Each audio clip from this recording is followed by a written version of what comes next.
Hey y'all, welcome back. Well, today we're doing a video that a lot of folks have asked about. So we thought, why not today? It's a beautiful day. Today's a travel day for us. So we're going to show you how we kind of break down and then once we get to our destination, how we set back up. Now we want to say, we've done this hundreds and hundreds of times. So this is something we're very, very familiar with. And so we recommend for like newbies and people that, not just newbies, maybe people that only travel part-time and they have an RV and maybe you only take it out 3-4 times a year, to have a checklist.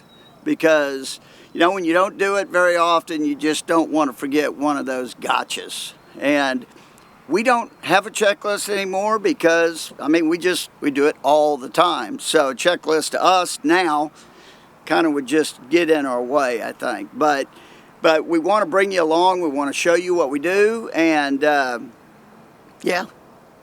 let's get it. This is what I would do the day before a travel day, and that is figuring out our route. Now, I didn't always do this the day before. When we were part-time RVers, most of the time we were going on weekend trips to places that we had been before or we were familiar with in some way. And it wasn't such a big deal to look at the route ahead of time. When we were taking a bigger trip or going somewhere new to us, we had plenty of time before our trip typically to figure out the route, and that was part of our planning.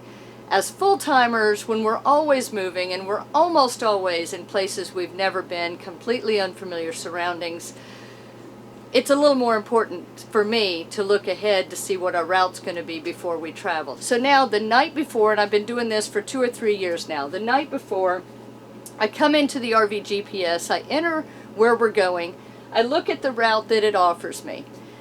And then if I have any questions, sometimes it's super easy. Oh, you're going to go straight down I-70 and then you're there. Perfect. Often it's not that easy. We'll have turns along the way. So then what I do is then I pull out my phone and I pull up the same destination on Google Maps. Now I don't use Google Maps as our primary source of directions because it routes for cars, not RVs. But I can put into Google Maps the day and the time that we'll be traveling, and it will give us an idea of maybe construction that it knows about or typical delays so that we know ahead of time that our trip might be extended. And we also, I can zoom in, I can move around easily, I can look at a satellite view, so it gives me a really good sense of, okay, this matches what the RV GPS is telling me, but now I can see it much easier and get a clearer picture for myself of what that route's going to look like, and it gives me a lot of confidence in it. If I have any questions after I do those two things, I go old school. We have an RV road atlas. They also make trucker atlases, same type of thing. Again, they tell you the roads that are good for RVs. And if I have any question based on the technology, or we're somewhere where we're not getting a good signal and I have questions, I'm not confident, I refer to the old school atlas. So I don't just take technology's word for it. The other thing we will do the night before is we'll look at the weather. What's the weather expected to be along our route, at our destination, where we're leaving? And that will give us an idea of maybe we want to leave earlier in the day to try to avoid storms that are going to be coming through. Maybe we want to push our departure back a little bit to avoid some storms in the morning. And so that's really helpful for us as well.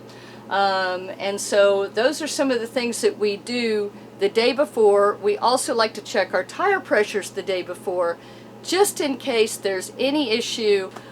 We know ahead of time and it doesn't delay us and cause us to get a little frazzled as we're pulling out. Our goal is always to make our travel days as stress-free and relaxing as possible so that we can enjoy the scenery as we go by. And so that's what that piece looks like.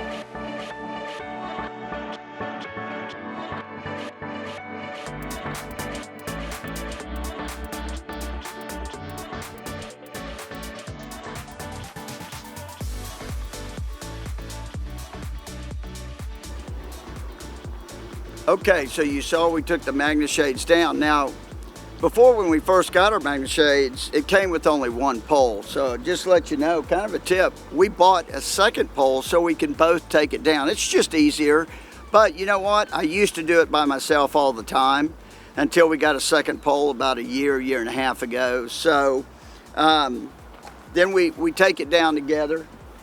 We put it on a table before we put it on the back of the Gladiator because we had a big surface. We try not to put it on the ground. That's a lesson learned there. When we put it on the ground before in a place that had some rocks, and some of those rocks were kind of magnetic, they would stick. So it took us a while to clean all the rocks off the magnets. So we try not to put it on the ground, and we put it on here. We just take this in and we put it on a table, and then we just roll it up. Now, it's a little more difficult. We do this together, usually, but we put our two things in it. We roll it up, we stick it in our bag. Okay, one more tip I wanted to bring up, that we've watched the weather ahead of time. So, like if it's gonna rain the day before, or the night before we're about to leave, we'll take the magnet shades down. We don't want to put them up wet. So this time, we had a beautiful day yesterday, and then last night was perfect. We actually slept with the windows open, so we could do it the morning of.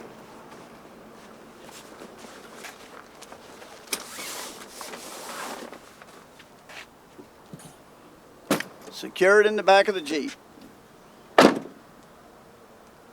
Voila. Okay, so now after we would do the magnet shades, typically Stacie would go in and start doing all the inside stuff, and I would start doing the rest of the outside stuff. Now, first thing I would do is put up all of our chairs and everything. Well, we don't have any out here this time, and that's one difference between, I think, part-timing and full-timing. Part-timing, when we'd get to a place, we'd set everything up right away, and we'd have a lot to take down. As full-timers, we only take it out if we use it, and if it's going to rain, we put it up. Now, 2 days ago it rained, so we put all of our chairs and stuff up. So we have none of that stuff out now because we put it all up 2 days ago. And yesterday when we were out and it was beautiful, we just sat at our table. We had a great table and stuff here. So that's the reason why I have nothing to put up out here, so that's quicker for us. So now what I'm going to do is go work on dumping the tanks. Okay, so now since I'm going to do a black tank flush today and probably a gray tank flush, I'm going to start by disconnecting the water hose. So you can have, if you put a splitter on here, then you wouldn't have to disconnect the water first, but I don't have a splitter on this one, so I'm going to disconnect the water. Turn the water off. I bleed off our thing has a deal where I can bleed off the excess pressure. So you don't get sprayed. Yep.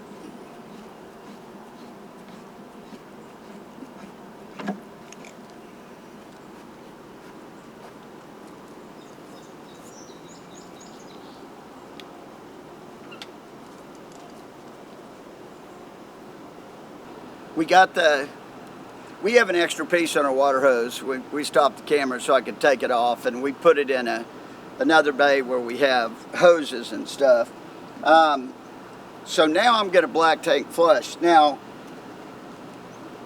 we've been here 3 or 4 days, so I actually had to dump the tanks yesterday. So I really don't have a lot in the black tank. I've got 21%. Which you want to try to have 50-60% at least if you're going to dump. So I might as well use my black tank flush to kind of fill it up and flush it out. So what I have is a quick connect that I put on my flush system. And that helps. And that is a different water hose from what we drink with. Yes, it is totally a different hose. Never use this. just in case you get some backflush into it. Okay, I'm doing the black tank flush here. I'm gonna let it fill up to about 70%. I'm gonna pull the black, and with that, I'm gonna let it go. I'm gonna keep the flush on, and it'll go down to 0, and I'm gonna make sure it's clear before I turn the black tank flush off. So, but this whole procedure and stuff, we have more details on dumping and stuff. So if you're a newbie, our new membership platform, which we're going to be launching any week now, it's coming up real soon, we're getting real close. We have detailed video on that.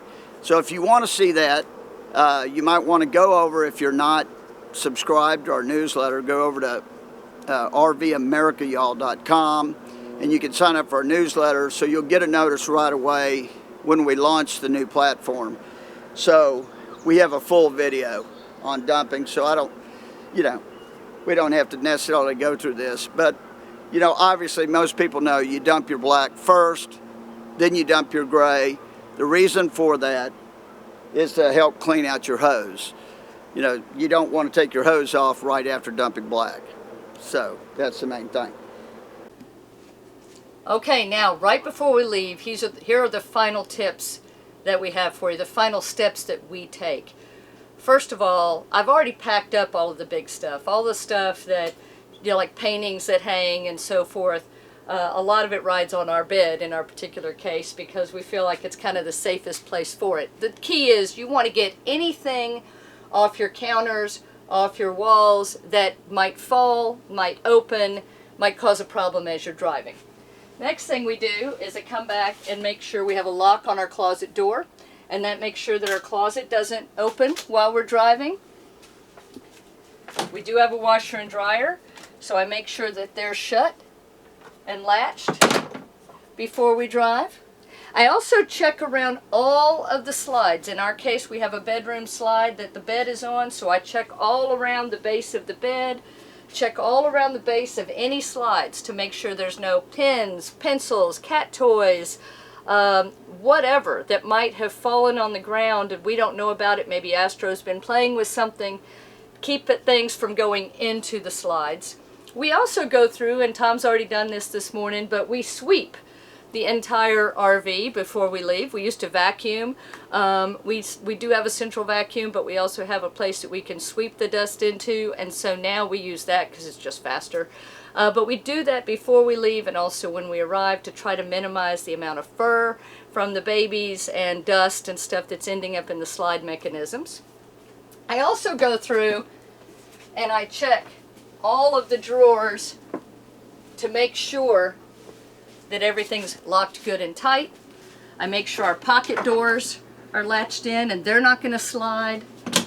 Our pantry has slide out shelves, right? So I make sure that those are all locked, and I make sure that that door is latched.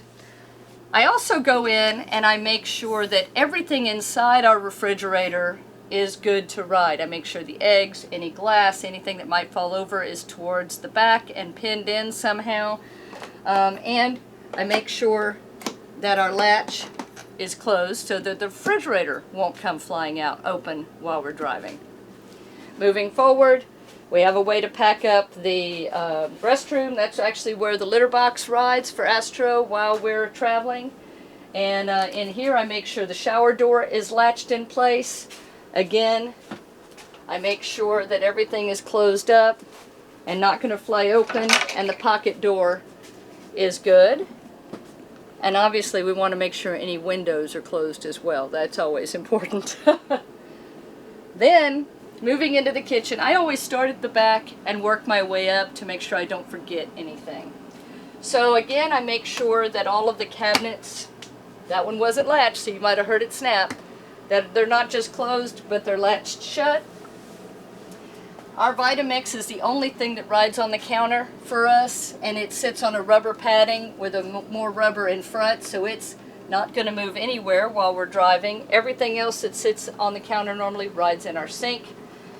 And we actually take a couple extra steps here just from previous experience over the years. We have a dishwasher and we have a big drawer right here.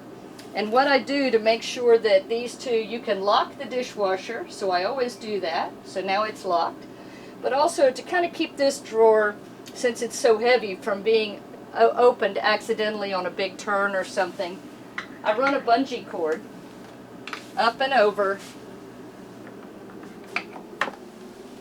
just while we're traveling, so that makes sure that that cannot open. Better safe than sorry. So once I've gone through and checked all of those, we have this cabinet up here. Now, we've never had an issue with this cabinet opening, but in a previous RV, we had the same type of structure where we had a front-facing cabinet with a slide right in front of it. And on that particular RV, we had to come to a quick stop one time. Someone cut us off. This cabinet door actually came open. We didn't know. When we got to our location, we put out the slide and it ripped this cabinet door off, and we had to fix it. So, ever since then, and that's been like 2013, I always put a little bungee cord on these cabinet doors to keep them closed. Again, better safe than sorry. And the only other thing I do is on the way up, again, just check all of our cabinets, make sure they're latched, make sure the windows are closed. And now it's time to put Astro in his harness, because Astro rides with me in the front. And he's not a huge fan of travel days, but he does pretty good. So I usually wait till the last minute to put him in his harness. We also put him up in his harness before I bring in slides. Oh, we never bring in slides with Astro not in his harness and secured, because you never know. Little cats, you know, they might get into things they're not supposed to when the slides are in. And obviously we do not want him to get hurt. So we'll put his harness on him. And he likes his harness when we're stopped somewhere, because that means he gets to go sit outside with us. But when we're traveling, he's kind of like, okay, I got it, it's a travel day, fine. He much prefers sitting still and watching birds from the window. But he's a pretty good traveler, so I'll put his harness on him. And that tells him, okay, we're about ready to go. Gives them an opportunity to get used to the idea that today's a travel day. We don't typically do long travel days. Today is going to be about 3.5 hours, which is pretty long for us. Occasionally we'll do a longer day if we really need to, but we really prefer short travel days, because why be in a hurry? All right, Astro's in his harness. We bring him up here. His leash is connected to my seat belt. He's got a blanket, and he'll sit next to me and sleep the whole time. Now, the only other thing that we do is we do have a dash cam that we'll set up when we put the shades up. We keep these shades down after we take the Magna shade off until the last minute, because it keeps it cooler in the RV. So we'll put up the dash cam. We'll turn on our tire minder. We do have tire sensors in all of our tires here on the coach. They came with the Freightliner chassis. We also have tire sensors inside the Jeep that came with the Jeep. But as a backup, we do run some external tire monitoring systems that just twist onto the stems. And so we'll get those turned on. We checked the tires last night, so we know we're good, but it's always good just in case as you're traveling to make sure everything's all good as you go. So, the only other thing that I didn't tell you that we figure out the day before is where we're going to connect the Jeep to the motorhome. And in this case, we like to be out of the way. We don't want to block other people coming and going. So I think we're going to go back up to the front of the park where there's a nice big area to disconnect your tow vehicle when you arrive. And I think we'll use that as our reconnecting area. So that's it. Okay, now what we do is Stacie will go outside and I will put in the slides while we're still connected, because then we're running off of the power. Astro's moving around. So I'll bring these in. Once they're in, Stacie will disconnect us from power, and she'll put the power back up, and then I will start the coach, start the air up, and then we'll, you know, once we get aired up, Stacie, I'll bring the jacks up, and Stacie will double check to make sure the jacks came up. When she gives me the thumbs up, that means we're aired up, jacks are up, and we can go to where we're going to hook up. And then we have a couple other things that we do before we leave. We're not going to show it hooking up the Jeep because that was last week's video. So if you didn't see that, you're one of the few that didn't, so you might want to go back and take a look at that. So we're going to do that right now, so stay tuned.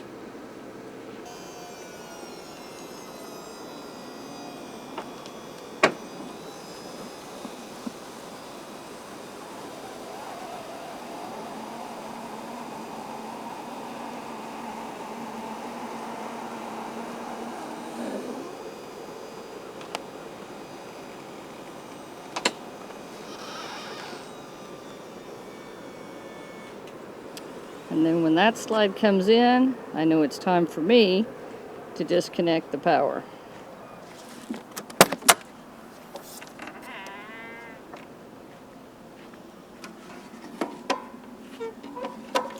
I always turn the breaker off before I disconnect. And excuse me, I'm trying to do this one-handed.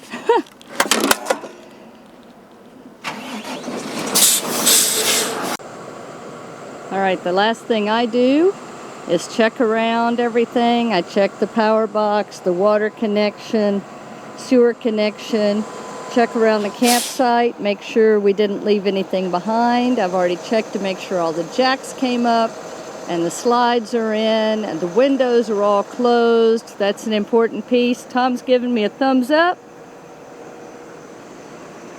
One last peek around. Thumbs up means he's ready to go.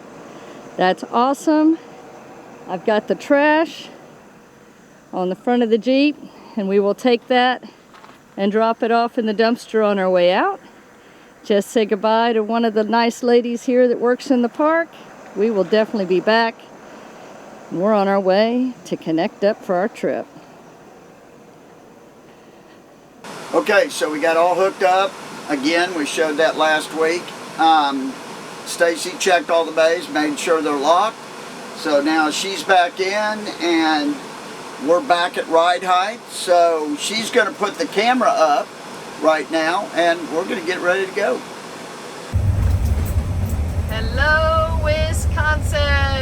Yay! Woo! I think this is a new state for us. I think it is. Once we stay the night tonight in the RV, this will be a new state for us. Yay! All right, so we're in our spot, got all backed in, Tom's got it level. So now I'm going to get the electrical going. We like to do this before, we like to plug into the pole and get that power running before we bring out our slides, so then we can do it on pole power. The first thing I do, this is a 50 amp site, so I make sure that the breaker is turned off.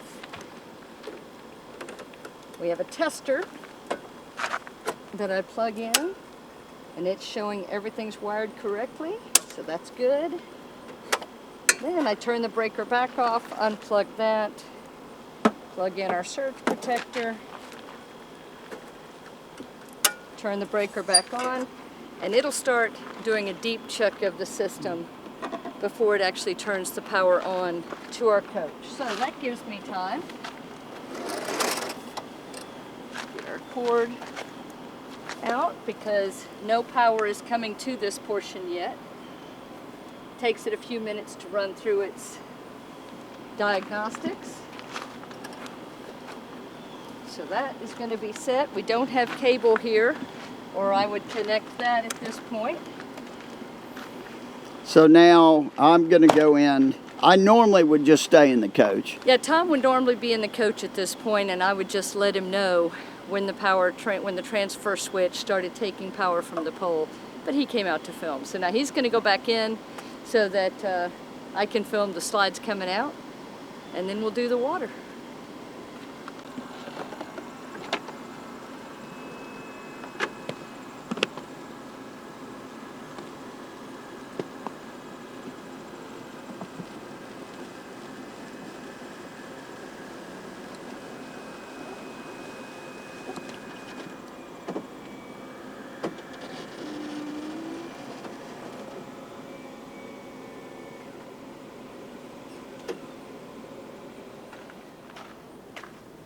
We do both of the front slides first, so then it's just easier to get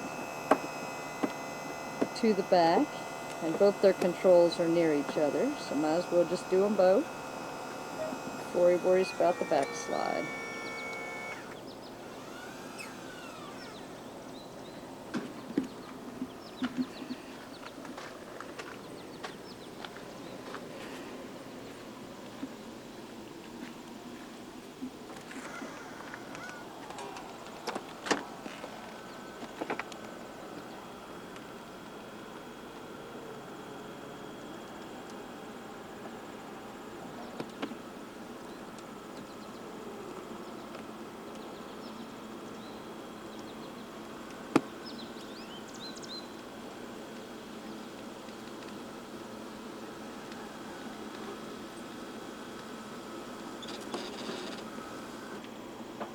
Alright, all the slides are out. Okay, well, Stacie was waiting for the power to come on and let me know about that. She brought this over from the other side, so we can hook up. We've got a cap on this. I like to hook this up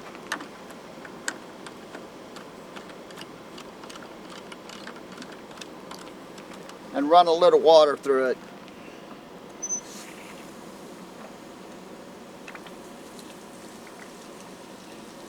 There we go. And then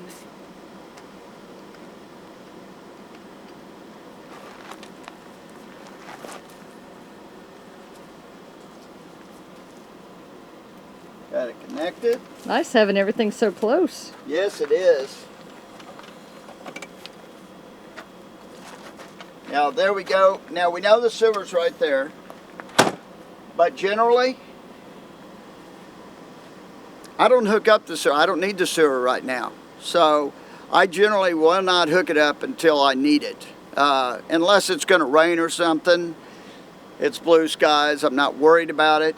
And depending on how long we're at a place, sometimes we won't even need a dump when we're there if we know we're going to another full hookup and we're not really full. So I'll probably hook that up in a couple days. And but right now we know they're empty, so I'm not worried about it. And so that basically, we're set up. I mean, 5 minutes maybe total setup here. That's what we love about the motorhome, is it's very quick and easy to set up. On the inside, obviously, there's really not. I mean, we just got to undo everything. There's no major things there. So, you know, I hope you enjoyed this video of our, you know, tear down and set back up, and of course we'll get out our chairs and everything as we need to out of the Jeep, but we don't get everything out. Again, like I said, as a full-timer, that's a different thing. As a part-timer, I would have gotten everything out of the Jeep as part of my setup, but we're not going to get it out of the Jeep till we're going to use it. So again, we're not ready to do that because we got to do everything on the inside. So, hope you enjoyed the video. Give us a thumbs up if you did, or a comment down below. Yeah. Until next time, y'all, safe travels and happy camping. Bye.